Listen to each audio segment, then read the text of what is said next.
याद होई बानू याद जी पक्का सब कोई गाइब ना हमरा साथे लड़का लोग भी चिन्नी मिया के दाढ़ी मैया लागेली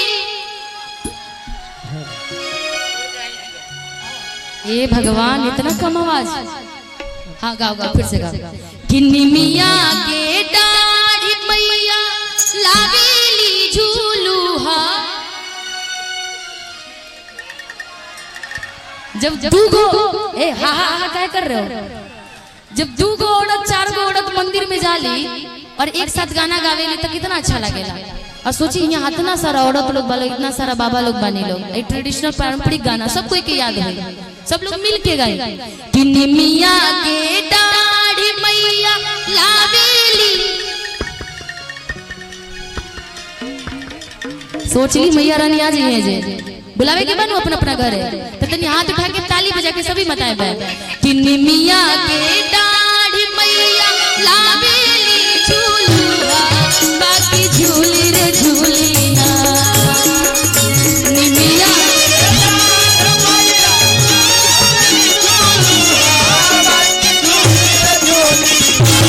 हो की झूली रे झूली मैया मोरे गावेली यार की झूली झूली मैया मोरी गावेली यार की झूली झूली झूलता झूलत मैया चलली पियासी यार की चली रे भैया झूलता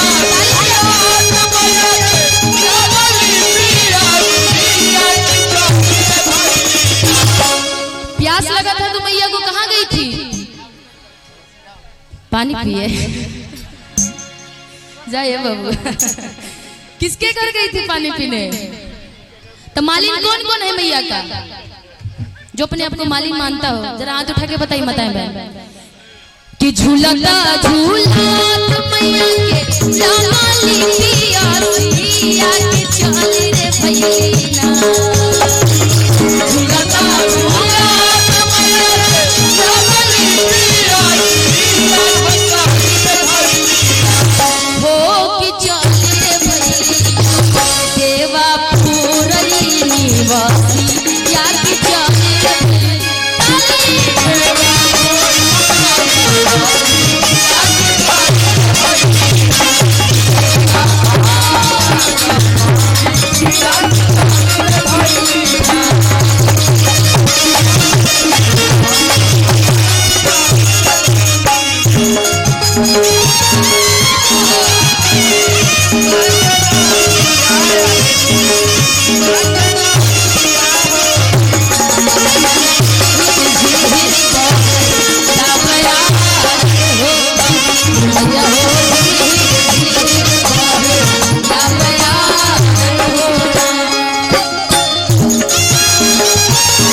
मैया काथी के रे होसा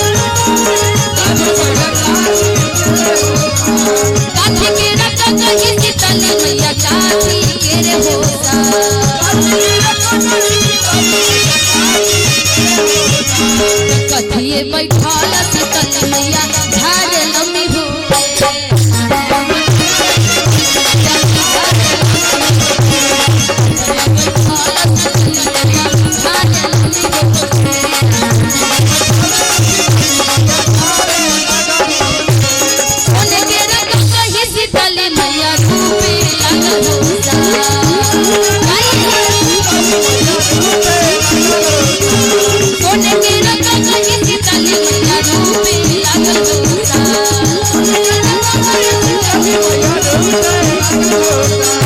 मछिए बैठा सी कन्हैया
रूठी गईले मैया दुलारी, रूठी गईले मैया दुलारी, रोजा ना हो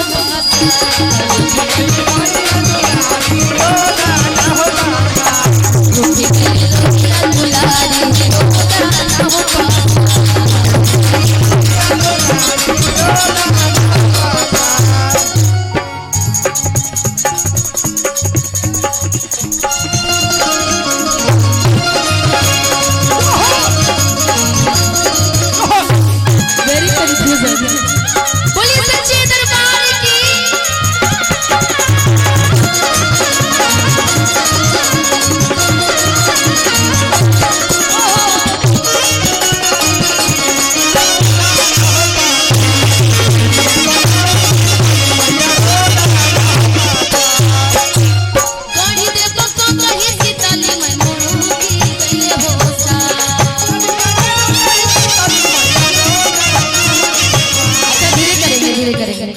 अच्छा गमछी किन किन के हाथ में जरा एक बार गमछी दिखाइएगा इधर से।